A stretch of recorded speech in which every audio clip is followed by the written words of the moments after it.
What's up, everybody? So I know I'm super late with this video because the Oscars were this past Sunday, and as of today, it's Thursday.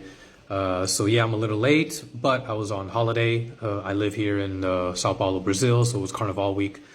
So yeah, I took a break, spent some time, relaxed a little bit. I did watch the Oscars. It was the first time in a long time that I've seen it from beginning to end straight. And my overall reaction is that it was kind of vanilla, and I enjoyed that. There wasn't so much, political speeches or grandiose statements made by whoever was the recipient of the Oscar. It was just, thank you to my family, thank you to my manager, my agent, studio, co-stars, director, etc. With Conan as host, I thought he did a great job. He was definitely funnier than many previous hosts. That kind of self-deprecating style, I think, is appropriate and is a little bit more accessible than, when other comedians try and like do a dig here. Look, I love Ricky Gervais anytime he did the Golden Globes. But if you haven't noticed, the Hollywood types can be a little high-strung and a little too uptight. And they're very, very much looking forward to celebrating themselves. And okay. The Oscars is like a culmination of that celebration. And so, all right, we can, just kind of have a little bit of light fun, nothing too risque. Let's just have a good old time, shall we? Now, as far as the results of the Oscar, no real surprises. Anytime somebody won, I was like, yeah, okay, sure. It wasn't like, I think it was last year, Lily Gladstone from Killers of the Flower Moon won every single Best Actress award in that award season except the Oscars when it went to Emma Stone. So that was a surprise last year. This year, Demi Moore was the kind of the consensus favorite. She was the front runner.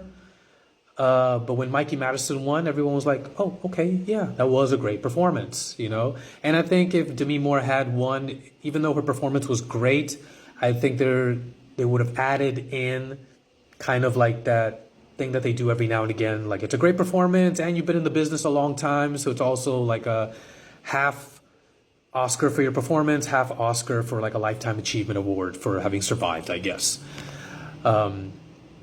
My heart, I was still very, very much rooting for Fernanda Torres. To me, she was hands down the best performance of the year. And I even made mention in a previous video of mine that was the best performance I had seen in probably the last 10 years.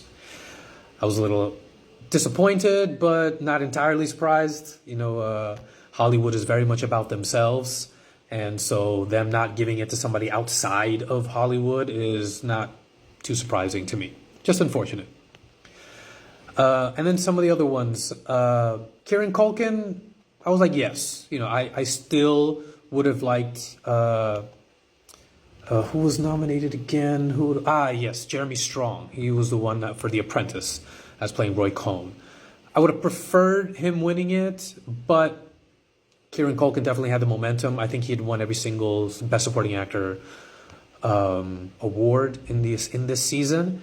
And I also think he wins the award for Best Acceptance Speech. That was I was really impressed that right towards the end he's like, I want to tell a quick story, and then he was able to do it without getting played off the stage. I thought that was really cool, and it was a great story too. Well done. I remember as the award for Best Supporting Actress, the nominees were being presented, I was like, hey, you know what? Maybe Isabella Rossellini will get that award for, again, she's been in the business super long time and is always consistent with her performances. And also when you keep in mind that she had very few lines in Conclave. And the fact that she was even nominated, I thought was really impressive. I think back in the day, Judi Dench won Best Supporting Actress Oscar, and I think her total screen time was like 7-8 minutes, something crazy like that. Everything else I thought was just kind of, yeah, okay. I still think for Best Actor, Ray Fiennes' performance was way more layered, way more nuanced, way more complicated. There was much more of a range of emotion that I thought he was able to pass through in a more fluid manner. To me, as good a performance as Adrian Brody gave in The Brutalist, it really did kind of feel like it was three plus hours of him just being miserable. And it's like, okay, I guess a sustained amount of misery. And if the Razzies gave an award for worst speech, acceptance speech, I think he would definitely win it. He went on for like over 5 minutes, and I don't think he really said anything particular. He just kind of rambled. I think he was catching up with the 22 years between awards, just kind of was saying anything that was coming through his mind. I thought it was fair, Sean Baker winning all those awards, best editing, best original screenplay, best director, best picture. He was kind of like, you would say, the star of the night. I would say, and the movie deserved it. It was a well-made movie, very, very, I always describe it to people as like the serious version of Pretty Woman. And if you know the backstory of Pretty Woman, it actually was a serious movie called $3,000 that later on Gary Marshall turned into a romantic comedy. If it had stayed serious, I think it would have been something along these lines. And aside from that, yeah, like I said, it was very vanilla. And I kind of appreciated it. There are still some things they could have cut out. It was like Conan O'Brien had like a song and dance bit of not lasting too long. Why? They could have taken that out. The tribute to Barbara Broccoli and Michael G. Wilson, since they stepped down as the creative controllers of James Bond. So they did like a dance tribute to them. That didn't need to be there. Although the one thing I did take away from that was Margaret Qualley, I think, would be a great Bond girl.